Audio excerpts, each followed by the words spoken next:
Fellow citizens, today the Electoral Commission of Zambia declared our 2026 general presidential election results.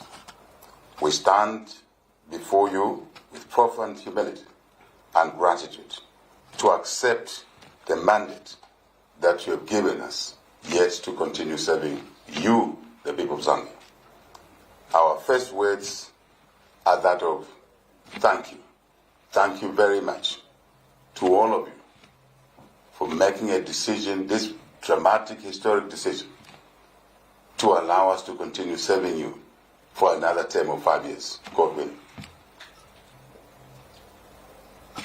We thank the Almighty God, whose grace has sustained our nation and preserved our peace. We thank the millions of Zambians who stood patiently in queues to exercise their democratic right to vote. We thank the millions of Zambians who, again, as citizens, have taken a clear direction of what they want their country to be. And this is what our democracy is all about. Choices of those that are to serve us for a period of time. In our case, 5 years. Thank you to you, the people of Zambia. Zambians have again demonstrated your love for democracy, your maturity, your resolve to make decisions such as to elect your leaders peacefully without exercising what I call negative behavior, veering on the side of negative behavior. We thank the Electoral Commission, the men and women in the Commission that have worked so hard to deliver this election. It's a challenge to run an election like ours. It's complicated. It's not as simple as people think from the outside. So we thank them for that. All of them without exception. Leadership, chair, commission, the staff, executive, the staff, and those support staff that were recruited to support the process in well over 13,500 polling stations. We had citizens, I think numbering over 80,000 in total, or thereabout, working to deliver this election. Thank you to you all. We thank you and respect the choice that you made as a people. Democracy, as I said, is there to guide us in a civilized way. And anything short of making decisions in a civilized way cannot save this country. Not for a day, not for a month, not for any period longer than that. Because it will not sustain, or it will not be sustained. Here is the message. Whether you voted for this candidate then, and now president-elect, but still running as president under our constitution until they're swearing in, so there's no gap that obtains in our constitutional arrangement, it does not matter. You exercise your right to vote, to choose a leader you believe who will serve you to the best of your needs. So we say to all of you, you're equal citizens.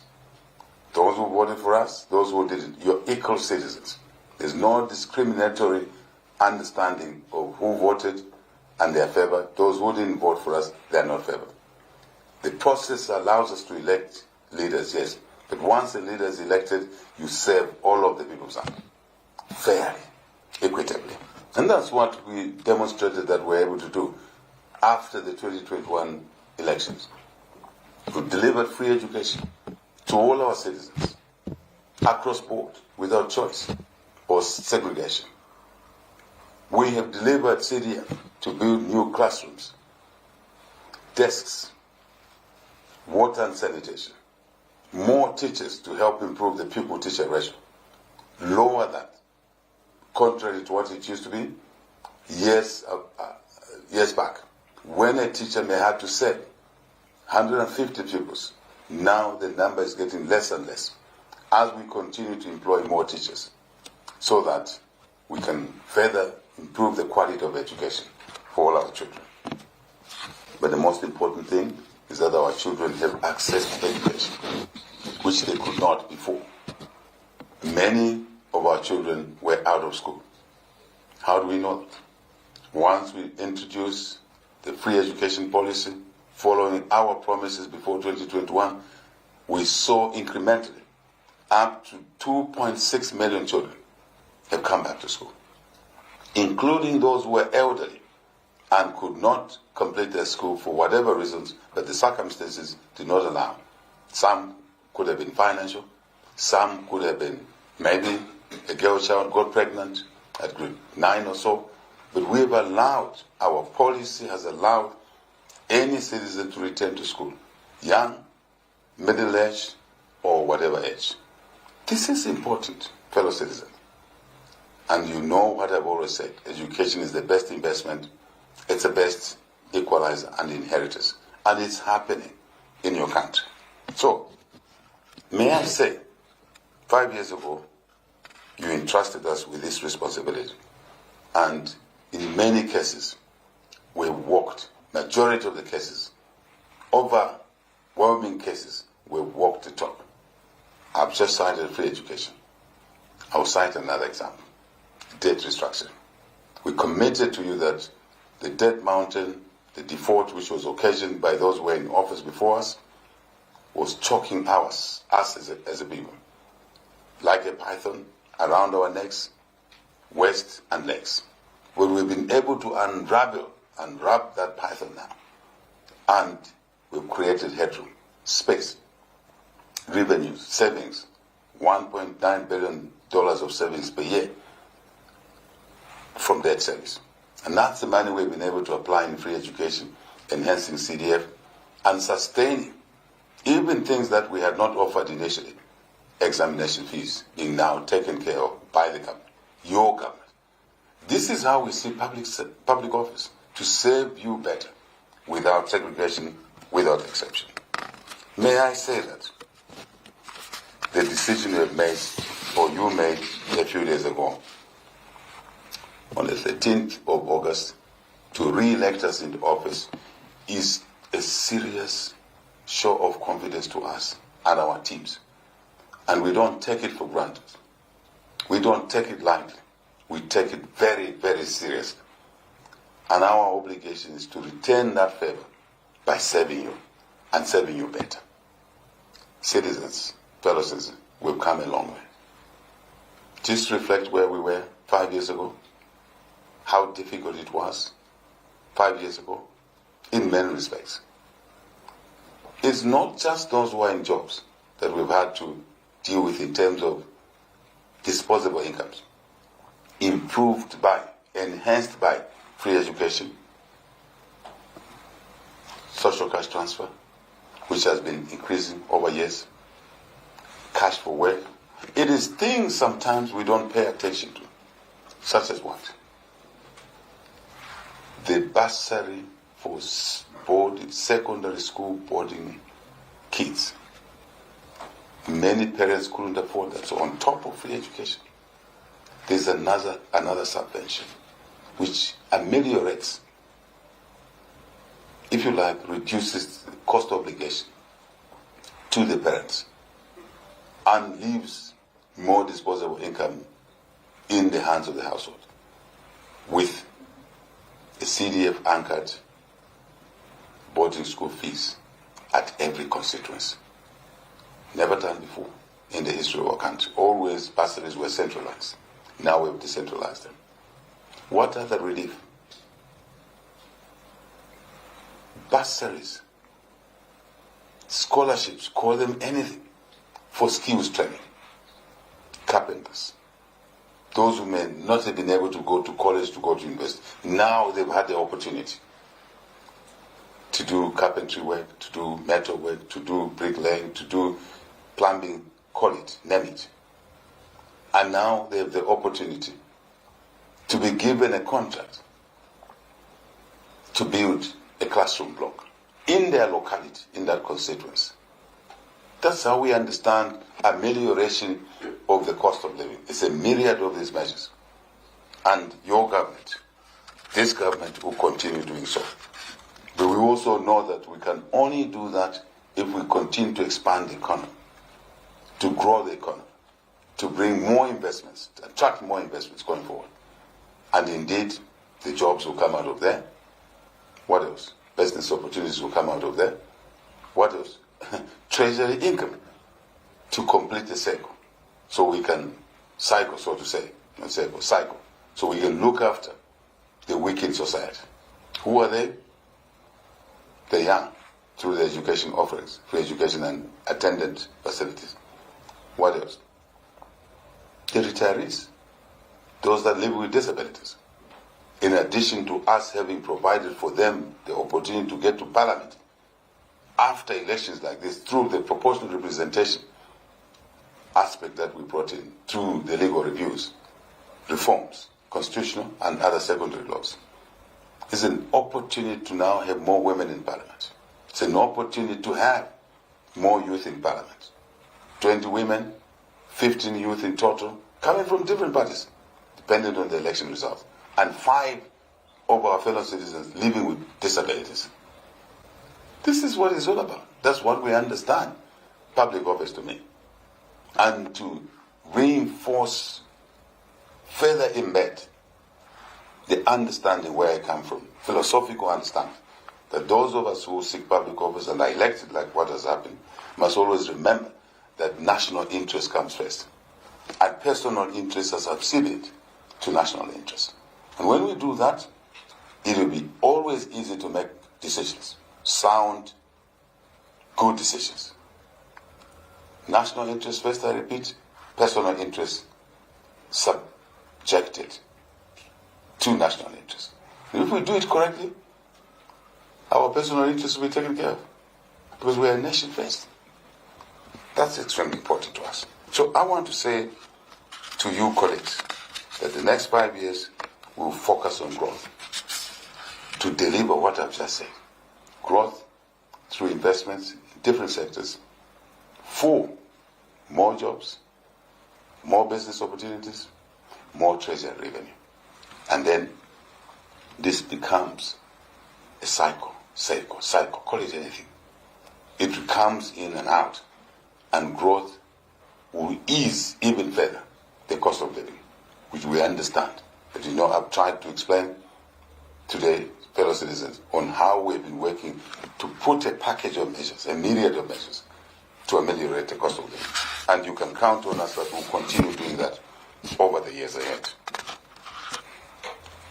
During our campaigns, we heard you. We traversed the country. We heard your concerns. And we will be basically pulling all of these concerns across the 10 provinces, in the 116 districts, 226 constituencies, 1,858 wards. All of these views, of course, not every view will be repeated by many others, but the greater majority of them, the themes have come through. Continue with free education. That's what Zambians told us. You have made our lives different, better. Continue with CDF. The citizens talking to us. Don't withdraw cash for work. Take care of the farmers. So when we produce, we answer, Mr. President, your call to produce more, like we've done, first ever 5 million metric tons of maize. And now paying them, once they deliver, the weigh their maize at FRA within 2-3 days. Never done before. So all of these are well-selected, well-combined offerings as a package to the people's hand. We can go to other areas, urban areas, crossing points, call them bridges, drainages. We heard all of that. And we'll be pulling them together to serve you better. I think that's our commitment to you. Very serious commitment to you. I must say that it is important that hope in a young person is what must be retained at all the times. You remain hopeful as citizens, young, and apply your minds how you can actualize that hope. But what you can be sure, your government will provide the support that is needed, as always. I think it's important for us to celebrate the decision of the people, the election results. let us be in a position where we respect as we celebrate each other. Why provoke a fellow citizen? Because you're a winner. So you think. For you who hasn't been elected, but you supported, okay, those who support those who have not been elected, do not provoke those who may be celebrating peaceably. But there is no winner here. There is no loser. We are all winners. Zambia is the winner. Public office is not competition to beat each other down physically, to match at each other. No. It's competition to serve through an election process, like what we're going through. Really, that is what is important. So we must celebrate with responsibility. We must, if we choose to be quiet and not provoke those who are celebrating. Those who are celebrating, don't injure somebody, don't damage somebody's property. That's not the spirit. Let us be responsible at all times. Because he or she who did not make the decision you made in the election is not your enemy. They are your brother, they are your sister, your uncle, auntie, they are your neighbor. More importantly, they are fellow citizens. I think that's important, where you stand. Let us protect our peace. Let us uphold law and order. And I want to be emphatic here. We should not allow our country to degenerate into bands of armed militias. At that point, that's crossing the line. Because once you start doing those things, you are injuring others. You're endangering the lives of others. And democracy means that where your freedoms end, other citizens' freedoms start from there. So you cannot do what you want in the guise of freedom, yet you injure others. Then you're not a true citizen of this country. You're not thoughtful about other people. So I want to assure this country that lawlessness has no place in this country. This country has opportunities for all. But amongst those opportunities, lawlessness is not one of them. Absolutely not. To bring a culture of guns in our country, militia-type behavior, what we see in other regions is alien to us. And I have said before that stability, peace, security, stability is the ingredient, is the environment, operating environment for development, for opportunity. Let us continue doing that. Let us as citizens reject 1, 2 more of citizens who are veering in that noble area.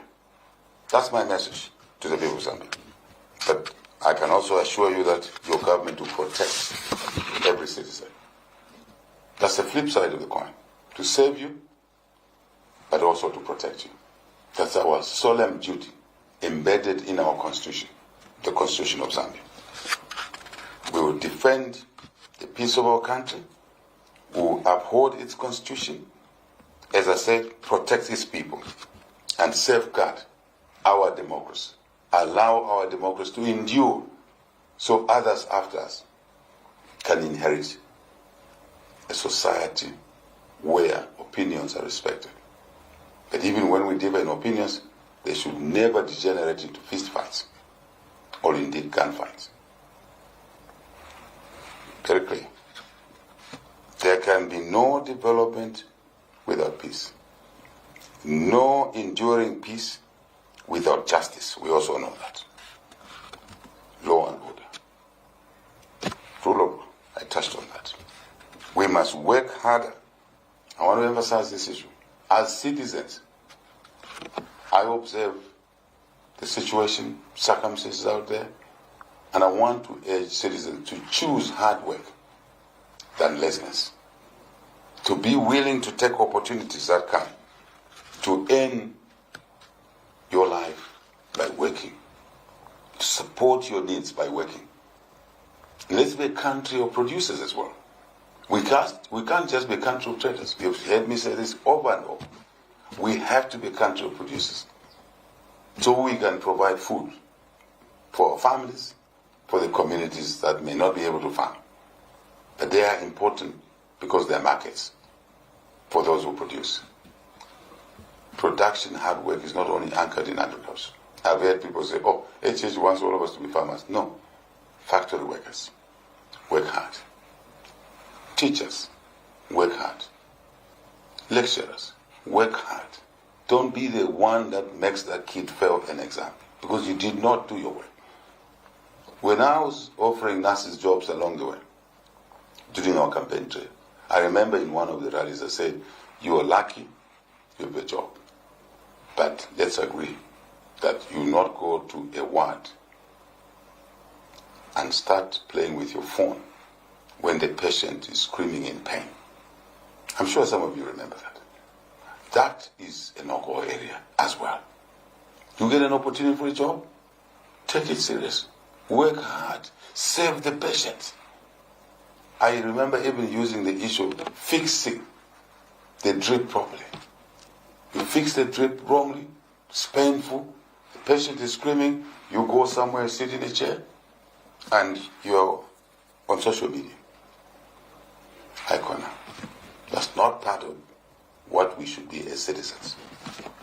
Remember, even medical staff get sick. Today you're the health caregiver, tomorrow you're the patient. Would you want somebody to treat you like that? No. Absolutely no. So, public sector workers, let's earn our rights to work in the public sector. And I've said that work is not 8 hours to 17 hours. Work is what have we delivered on the working day. You also know my views. There is no working day. Every day is a working day because work has to be done. That's a cultural shift we would like to see in this country. Whatever work you do, it's of value. Kusiyana kwa ntchito, but value ni most. You remember an old musician, kwacha ni most. Kusiyana kwa ntchito, but kwacha ni most. I believe in that principle as well. But our duty is to continue creating opportunities for our people. We must protect our resources, those of us who work in the public sector. Even in the private sector environment, protect the resources, take care of them, grow them, so you can sustain your job, secure your job, and more importantly, create an extra job for somebody else. By manipulating, managing the resources that are at your disposal, efficiently, effectively. And that's what it's all about. We must ensure that our progress reaches every community and every household. Not some, but every household over time. Remember, development is not an event, it's a process. We walk through and we pass through many stages. You have once again entrusted us with the highest responsibility that a citizen can place upon a leader. That's what you've done. And we're humbled by this decision. Competition of staff, that's what it should be. That's what democracy is all about. But here we are. And we receive your trust, as I said earlier, with humility. We will never take your trust for granted. Never abuse your trust. Every day, every opportunity I have, I remind my wife that the Zambians elected HH to be the president, chief servant. And I must be available to Zambians more than just focusing on family. The family now is not just the HH family. It's the extended family. It's the 21 million Zambians that have bestowed us with this responsibility to work for them. And we take this seriously. And we embrace it with both our hands, our intellectual capabilities. But more importantly, the attitude, the state of mind, the framing of realization that this is a people's trust and it must be protected. It must be used to better someone's life in our country. So, I want to repeat, to those who voted for us, thank you for your confidence. To those who did not vote for us, thank you for your participation in the 2026 elections. respecting democracy. We will work every day to earn your confidence. Even though you didn't vote for us, that's your choice. Our job is to continue working for you so you can next time vote for the UPND. Reflect. What was the state of your children before free education was introduced? What was the state of a university student whose meal allowances were taken out and now they've been restored? Those monks and monks, how are they living? Certainly, people are saying, how is it that the president, sitting president, a very rare situation, has a close relationship with young people and the students?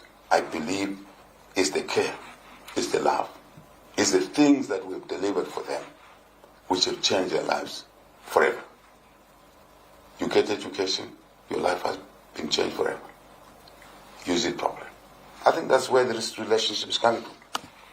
And I will continue working hard so that the young people, we and our team will continue working hard so that their confidence in us is not eroded by us not delivering on their expectations.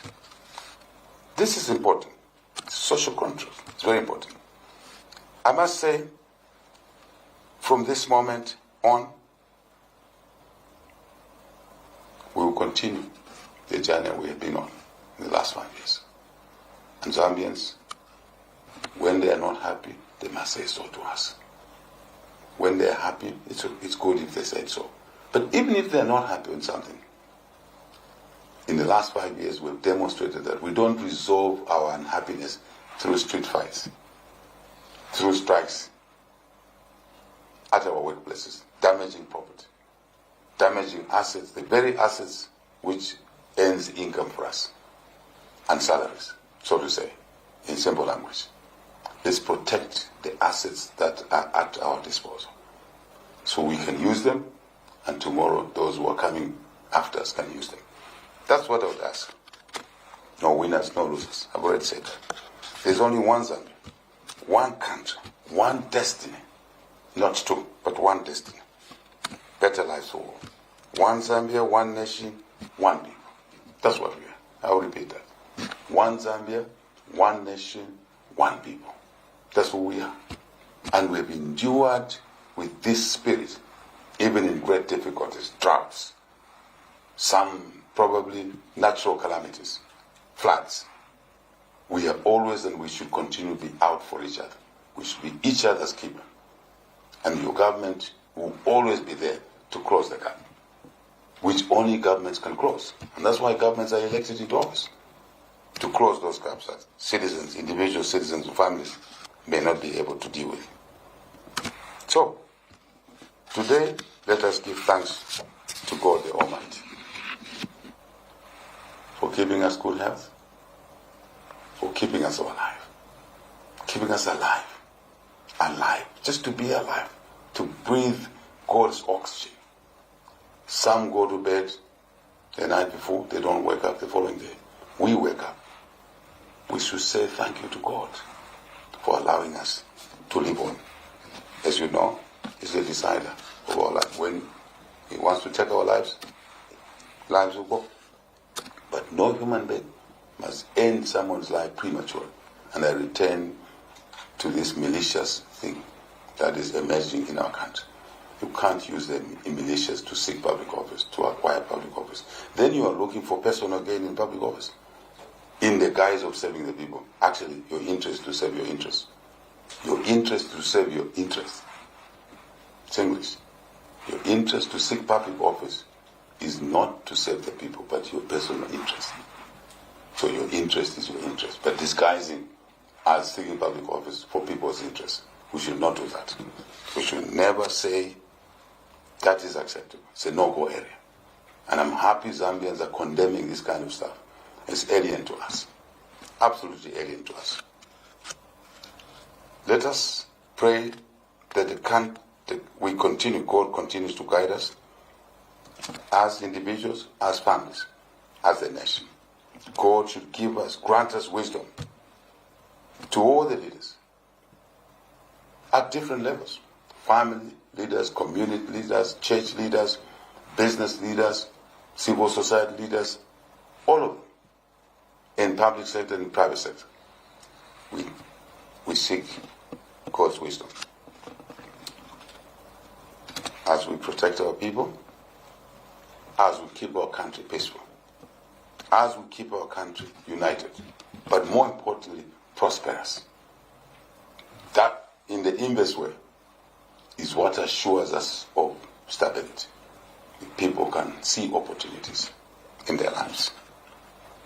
May we, for us elected like me, mayors, council chairpersons, president, yes, but mayors, council chairpersons, members of parliament, councillors, may we have the humility to serve the people of Zambia diligently, truthfully, but with hard work. The courage to do what is right. We seek God to give us that as well. And the strength to work together, teamwork, for generations yet unborn. Very important. And may Zambia continue moving forward in peace, in unity, for all our people to see some kind of benefit. God bless us all. God bless our country, Zambia. I thank you, fellow citizens.